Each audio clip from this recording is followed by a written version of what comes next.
Ek wonder nou nogal as daar net klippe in was, hoe sou die kinders gereageer?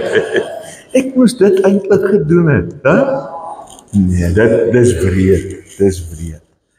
Vriende, ons teksgedeelte vanoggend is Lukas 10. Lukas 10, ons is in Lukas se evangelie. Lukas 10 vers 1 tot 17 en dit is die 83 vertaling van die Bybel wat ek hier gebruik van môre. Ons is nog steeds besig met ons gesprekke oor disippelskap en hoe ons as gelowiges as disippels van die Here in hierdie wêreld leef. Wat verwag die Here van ons in terme daarvan? Ons het verlede keer gesien, ons moet in die Here bly en ons het gehoor abide, né? Want God is liefde en ons moet in die liefde bly, dis ook in God. Ons moet van hom ons permanente tuiste maak, né? Sommer in kort, as ek verlede week se preek sou moes saamvat. Nou ons gaan 'n bietjie verder aan met hierdie reis en ons kyk wat word nog van ons verwag as disippels? Hoe lyk 'n disipel? Hoe leef 'n disipel? Hoe tree 'n disipel verder op? Lukas 10. Daarna het die Here 72 ander aangewys. Dit bedoel ander disipels.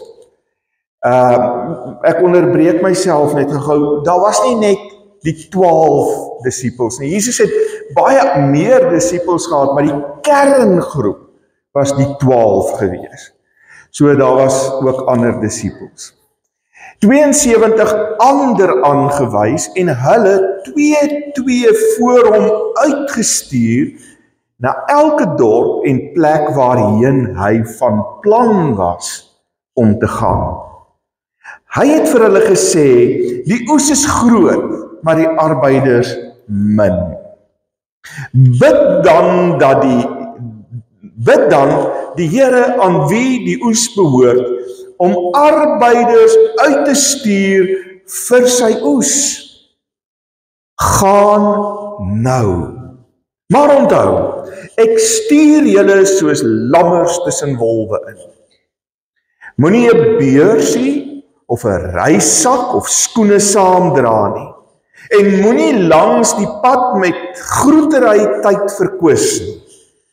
As julle in 'n huis kom, moet julle eerste woorde wees: vrede vir hierdie huis. As daar iemand woon vir wie die vrede bestem is, sal die vrede op hom bly. So nie, sal dit na julle toe terugkom. Moenie van een huis na die ander trek nie, maar bly in dieselfde huis. Eet en drink wat hulle voorhande het, want die arbeider is geregtig op sy loon. As julle in 'n dorp kom en hulle ontvang julle, eet dan wat hulle vir julle voorsit. Maak die siekes daar gesond en sê vir die mense, vir julle is die koninkryk van God baie naby. Maar as julle in 'n dorp kom en hulle ontvang julle nie, gaan dan uit in die strate en sê, selfs julle dorp se stof wat aan ons voete is, vee ons af as aanklag teen julle. Maar dit moet julle weet. Die koninkryk van God is baie naby. Ek sê vir julle, vir die mense van Sodom sal dit op die dag draagliker wees as vir daardie dorp. Ellende wag vir jou Chorazin. Ellende wag vir jou Betsaida. As in Tyrus en Sidon die wonderdade plaasgevind het, wat in julle plaasgevind het, sou hulle lankal in sak en as gesit en hulle bekeer het. Maar vir Tyrus en Sidon sal dit in die oordeel draagliker wees as vir julle. En jy, Kapernaum, dink jy sal tot die hemel toe verhoog word? Nee, jy sal tot in die doderyk afdaal. Wie na julle luister, luister na my. Wie vir julle verwerp, verwerp my. En wie my verwerp, verwerp hom wat my gestuur het. Die 72 het vol blydskap teruggekom en gesê, Here, selfs die bose geeste onderwerp hulle aan ons by die hoor van u naam. Net tot daar, vriende.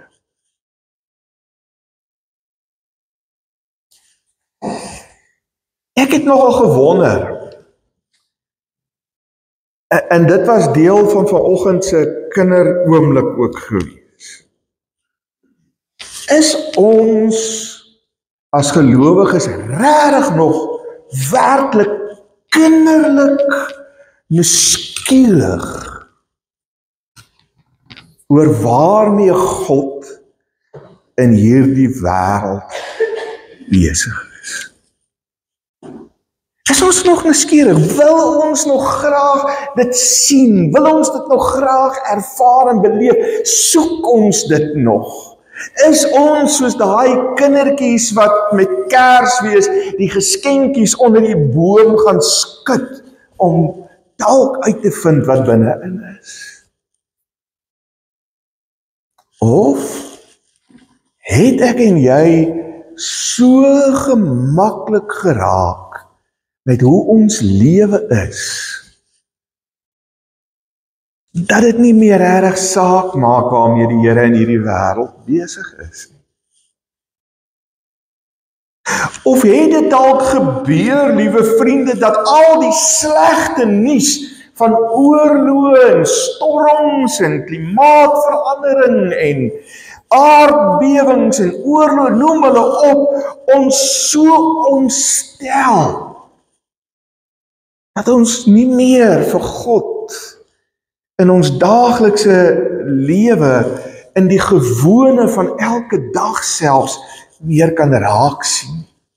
Daarom ook nie meer opgewonde is en nuuskierig is om te sien waarmee hy in hierdie wêreld besig is nie. Of is dit dalk dat my eie behoeftes so die middelpunt van my lewe geword het, dat niks en niemand anders regtig meer saak maak nie. Dat dit regtig nie meer vir my aangrypend is om te weet waarmee die Here in die wêreld besig is nie.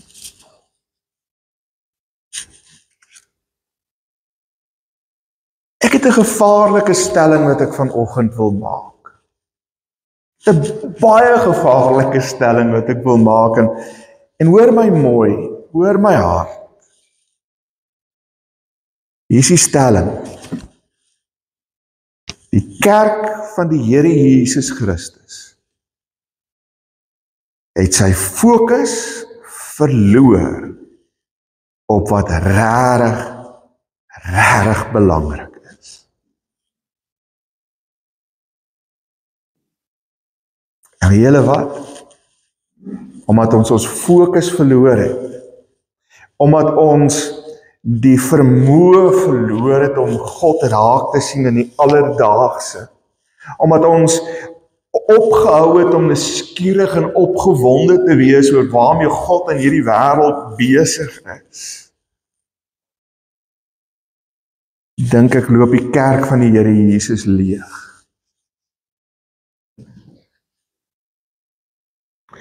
Want mense vind nie meer enige sin en betekenis daarin om op 'n Sondag so by mekaar te kom en die Here te aanbid, lofliedere te sing, verras te word deur sy woord en die verkondiging daarvan.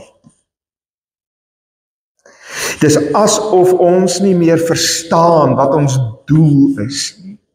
Waarvoor ons hier is nie. Waarmee ons besig moet wees nie. Ek dink, liewe vriende, en ek dink hierdie teks help ons daarmee, dis nodig dat ons 'n kopskuif sal moet maak. So die prentjie ook probeer uitbeeld, wat daar op die bord is. Ons het nodig om 'n kopskuif te maak. Nou, hoe lyk hierdie kopskuif? Wel, ek gaan 'n hele paar goed sê, maar ek wil net vinnig op een of twee goedjies, voordat ek by die teks self uitkom, net vinnig aanraak.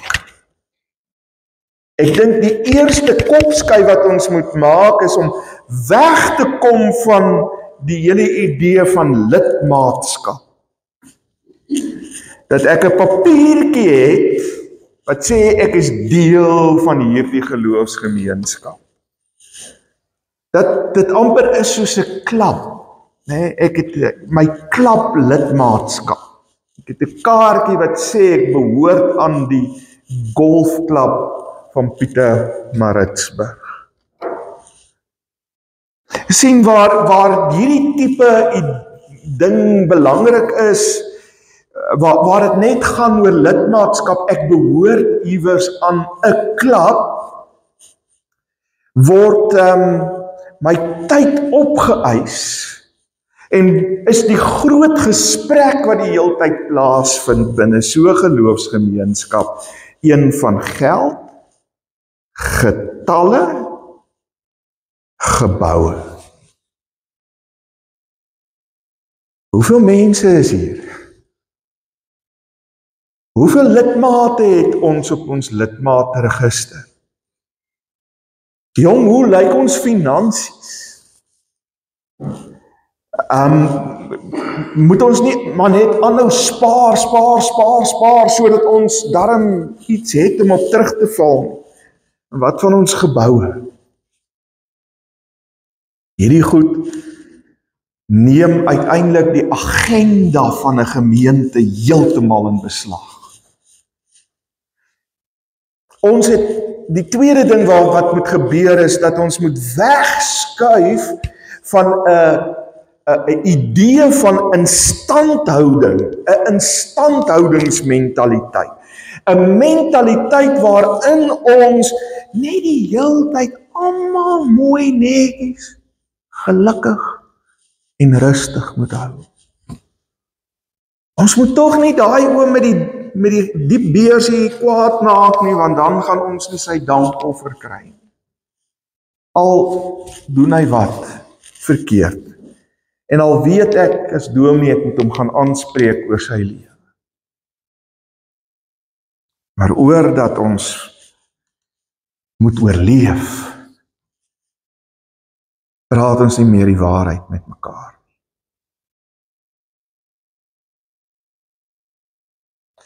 Die kopskuif is 'n kopskuif weg van lidmaatskap en instandhouding na 'n gemeenskap van heiliges, van disippels, van volgelinge van die Here Jesus.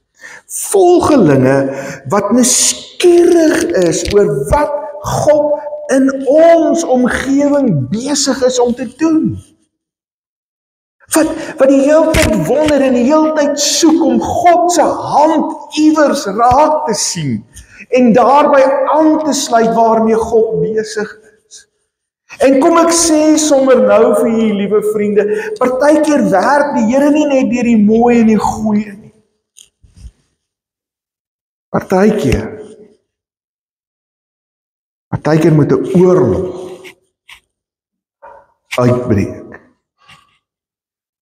sodat God raak gesien kan word en mense tot bekering kan kom en tot verandering kan kom. Partykeer moet gelowiges vervolg word En selfs gestenig en gekruisig word soos die vroeë Christene, sodat God geëer kan word. Wat gebeur in ons omgewing? Waar is God hier besig? Watter wonderwerke doen hy nie elke liewe dag deur die gewone dinge van ons lewe nie? Maak dit jou nog opgewonde?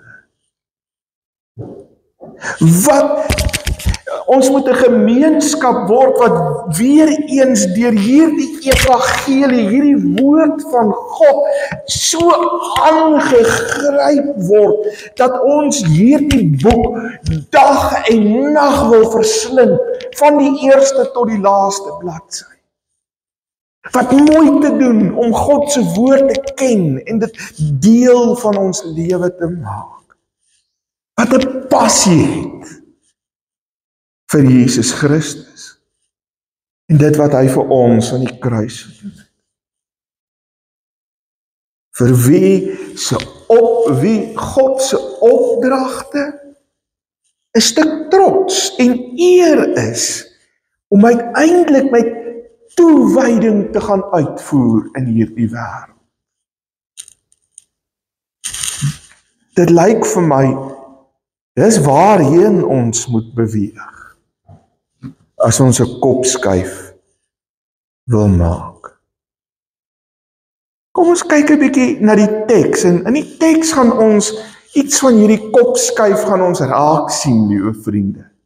Gaan ons raak sien hoe Jesus oor die wêreld dink en hoe Jesus hierdie dinge beskou. Maar iemand het byvoorbeeld gesê, Jesus het nooit 'n kerk begin. Hy het nooit 'n gemeente gestig, maar hy het 'n community, 'n gemeenskap bymekaar gebring. En kyk hoe doen hy dit in hierdie teks. 'n Paar goed in hierdie teks tref vir my. Die heel eerste ding is, hy stuur nog 72 uit. Nou, die Bybel vertel nooit vir ons iets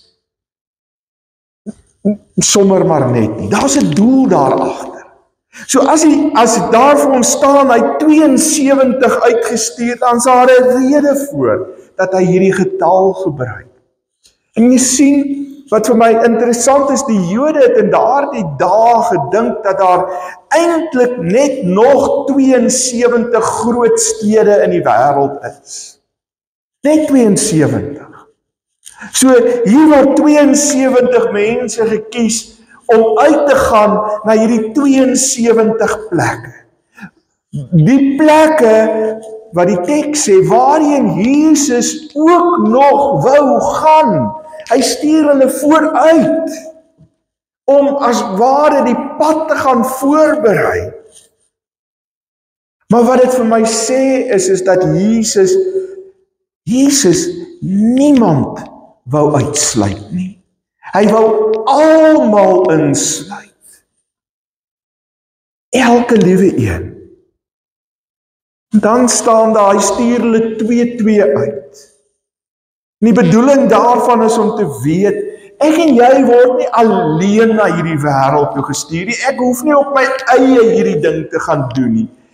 Ons is deel van 'n gemeenskap van heiliges, 'n deel van 'n gemeenskap van gelowiges wat die Here wil gebruik in hierdie wêreld. Maar ons moet ook weet, dis nie 'n maklike taak om na hierdie wêreld te gaan nie. Dit vra iets van jou, want Jesus sê, ek stuur julle so skape tussen wolwe in. Dis gevaarlik. Jy gaan teenstand kry. Jy gaan mense kry wat nie daarvan hou nie, wat uiteindelik jou gaan beledig en gaan uitskel en daar is 'n risiko daaraan om hierdie evangelie uit te dra. En ons kan maar net dink in ons eie konteks. Om partykeer oor sekere grense te gaan en die evangelie te gaan verkondig, het sy risiko. Sekere kultuurgrense, sekere taalgrense, sekere leefstylgrense, mag dalk uiteindelik mense ontstel en jou onpopulêr maak. Die vierde ding wat hierdie teks vir my sê is dat die oes is gereed. Die oes is gereed. Dis nie asof dit wat daar op die lande is, as ek die metafoor kan gebruik, nog groen is nie. En nog in die aar moet kom nie. Dis gereed. Dit moet geoes word. Maar sê Jesus, die werkers is min. Daar's 'n dringendheid aan Jesus se oproep hier. En ons sien dit in 'n paar plekke in hierdie teks, dat die oes is gereed, maar daar's min mense. Kom aan ouens, kom aan. Kom ons word deel van hierdie beweging, deel van hierdie gemeenskap, wat met opgewondenheid en nuuskierigheid deel word van God se werk in ons gemeenskap, en ons maak 'n verskil, want die tyd is min. Dis dringend. Ons kan nie wag nie. Die groot ding wat vir my ook wonderlik is die rol van gebed. Hy sê vir die disippels bid. En weet jy, die hele gedagte aan gebed, vriende, is werklik 'n baie belangrike en 'n kerndeel van hierdie nuwe gemeenskap wat God hierso stig. Want dit word die lewensaar vir hierdie gemeenskap, is gebed. Want dis deur die gebed dat hierdie gemeenskap uiteindelik kan onderskei, kan agterkom wat vir God belangrik is en wat vir God nie belangrik is nie. Dis deur die gebed dat die deur na God se hart oopgemaak word en ons 'n kykie kan kry in hoe God se hart vir hierdie wêreld klop, hoe hy omgee en vir wie hy omgee.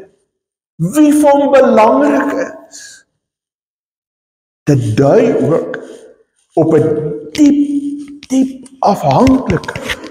Ek en jy doen nie hierdie goed op ons eie nie. Ons doen dit nie uit eie krag en eie insig en eie slimmigheid nie, maar ons doen dit in afhanklikheid deur die krag van God se woord en gees in ons lewe.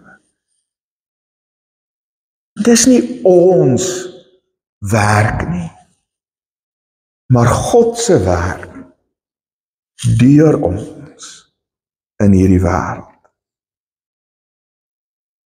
Vir my interessant hoe die teks hiermee werk. Hy praat oor gebed, en hy sê hulle moet bid, en sommer kort daarna, in 2 woordjies sê hy, gaan nou. Bid, gaan nou. Moenie nog wag nie. Dis God wat stuur, as hy sê, gaan nou. God is die een wat die inisiatief neem. God is die ene wat die voorbereidingswerk doen, wat die mense opgewonde maak oor dit wat moet gebeur. Jesus sê, soos u my gestuur het, stuur ek julle ook. Ons is medewerkers in God se groot missie vir hierdie wêreld. Dit wat hy wil bereik in hierdie wêreld. En God stuur sy disippels daarna waar hy graag wil hê hulle moet gaan. Ander ding wat my opval, en wat ek dink belangrik is vir ons ook as 'n gemeenskap van heiliges, as disippels van die Here, is om lig te reis. Ons reis nie meer lig nie. Ons het so by mekaar gemaak in ons lewe, dat dit vir ons moeilik is om daarvan afstand te doen. Dit weg te gee. Dit ons emosioneel los te maak van dit wat ons deur die lewe versamel het. En hy sê hierso, hoor mooi, los jou beursie by die huis. Moenie geld saamvat. Moenie nog sandale saamvat nie. Moenie nog 'n reissak saamvat nie, want dit gaan jou terughou. Dit gaan maak dat jy uiteindelik nie van my afhanklik is nie, van Jesus afhanklik is nie, maar van jou eie vermoëns om jou eie ding in hierdie wêreld te kan doen. Reis lig. Los die bagasie agter. Die emosionele bagasie, die goed wat ons by mekaar maak, sit dit weg. Reis lig. Vertrou op die Here, hy sal voorsien. En dan sê hy ook, aanvaar die gasvryheid waarmee julle ontvang word. Ons sien gasvryheid in die Bybelse tyd was 'n verskriklike belangrike ding gewees, vriende. Dit was werklik 'n belangrike ding. Ons lees dat in Sodom en Gomorra Lot so erg gevoel het oor gasvryheid, dat hy selfs sy dogters aangebied het vir die klomp misbaksels wat daar opgedaag het by sy huis, sodat hy sy gaste kon beskerm.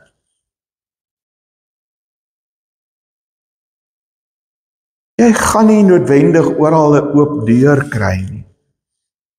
Maar wanneer jy 'n oop deur kry, gaan in. Aanvaar die gasvryheid. Eet en drink wat hulle vir julle gee. Bedoelende, moenie dink dat julle beter is as hulle nie. As dit is wat hulle kan gee, aanvaar dit met die gesindheid waarmee dit gegee word. Ek moes een keer daar op Pomfret 'n vergadering bywoon. En ons was 'n klomp verskillende organisasies wat die soldate op Pomfret, die Angolese soldate se lot moes bepaal, waarheen hulle moet trek. Hulle in hulle armoede het daardie dag 'n spread op die tafel gesit wat vir niks geskrik het nie. En ek het net geweet, daar was iemand wat nie van die kos wou eet nie, want nie geweet waar dit gaar gemaak is en hoe dit voorberei is. Ons het net vir mekaar gesê, jy eet wat daar is. Jy vat wat hulle gee. Want so wys jy dat jy hulle aanvaar, nes hulle is. Jy nie beter is nie. Dan sê hy, die eerste woorde wat julle vir hierdie mense moet sê is, vrede vir julle. Nou, vrede hier is meer as die afwesigheid van konflik en oorlog, liewe vriende. Dis die tipe vrede wat 'n mens juis te midde van, selfs in die middel van konflik in jou lewe kan ervaar. Dit gaan daaroor dat daar 'n stuk harmonie is waarbinne jy lewe. Dis presies wat God bedoel het toe hy ons gemaak het, daar in die paradys. Daar die wonderlike harmonie wat daar tussen God en mense onderling en die mens met homself en met die natuur was. En wanneer hierdie ouens dan by hierdie mense ingaan en die gasvryheid aanneem en vir hulle sê, vrede vir julle, wens hulle eintlik hierdie mense harmonie toe, 'n stuk heelheid toe, dat die stuk gebrokenheid wat die sonde in ons lewe ingebring word, weggeneem word, sodat hulle heel kan word. Maar daar gaan die wees wat dit gaan verwerk, en dit nie gaan nodig hê nie, dan gaan dit terugkom. Dan is die tyd nog nie reg nie. Baie keer beleef ons ook verwerping, wanneer ons besig is met die evangelie, en dan neem ons dit baie persoonlik op. Asof dit ek is wat verwerp is. Asof dit ek is wat nie goed genoeg is nie. Ek is wat nie goed genoeg my werk gedoen het nie. Maar hoor wat Jesus sê, as hulle julle verwerp, is dit nie oor julle nie, maar hulle verwerp eintlik vir my, Jesus. En as hulle vir my, Jesus verwerp, het hulle eintlik vir God verwerp. Wanneer ons so uitgaan en met opgewondenheid en toewyding die evangelie gaan leef en mense verkleineer ons en verwerp ons en is lelik met ons, moet ons weet, dis nie oor ons nie.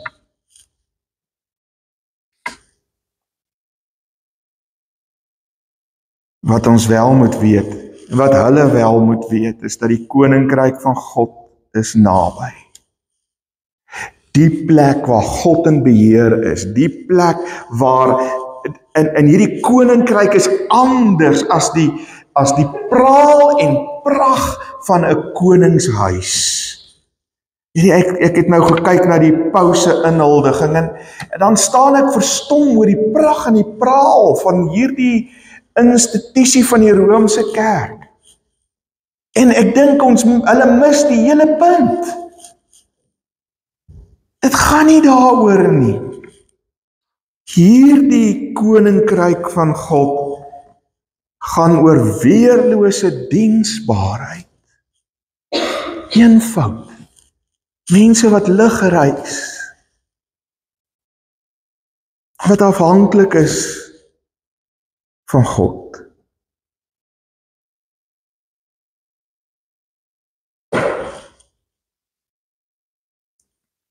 En vriende, ons het in die kerk die hele idee dat ons mense moet aantrek na ons toe. Ons moet hier in die kerk 'n klomp goeders doen, vreemde goed.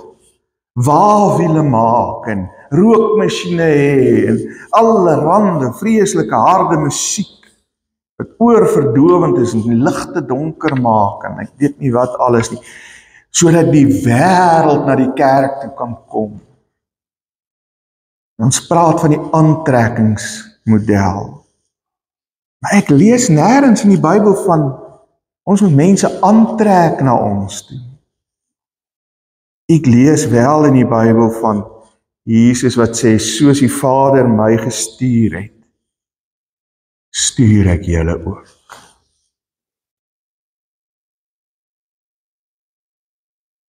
Hierdie het enorme implikasies vir ons as 'n kerk in hierdie wêreld, vriende. Op ons leierskap het dit 'n implikasie, en ek praat dalk nou met die kerkraad 'n bietjie, maar dis 'n implikasie wat nie in die eerste plek meer fokus op die bestuur en die instandhouding van die gemeente nie, om mense tevrede te hou nie. Het gaan nie hier oor lidmate en hulle behoeftes nie, in die eerste plek nie. Maar dit gaan daaroor om 'n gemeenskap van heiliges te help om geestelik te groei, sodat hulle self hulle roeping kan uitleef, sodat hulle self nuuskierig kan wees oor dit waarmee God in die wêreld besig is en bemagtig kan voel om dit te gaan doen waarvoor God hulle op hierdie aarde geplaas het.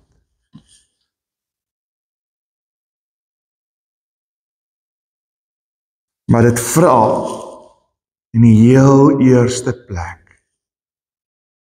dat daar 'n verandering in my moet plaasvind, voordat daar 'n verandering deur my in die wêreld kan gebeur.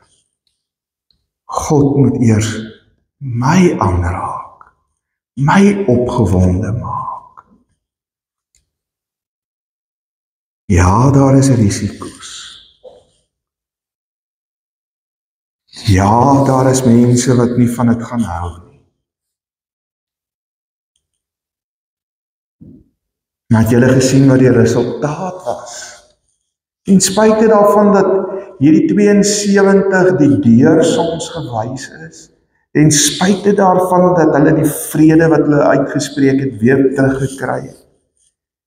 Heel laaste versie, hulle teruggekom vol blydskap. En waarom was hulle bly? Want hulle het gesien dat bose geeste die wyk geneem het by die aanhoor van Jesus se naam. Hulle was vol blydskap omdat hulle skielik opnuut weer hulle doel ontdek het, die sin en die betekenis van hulle bestaan.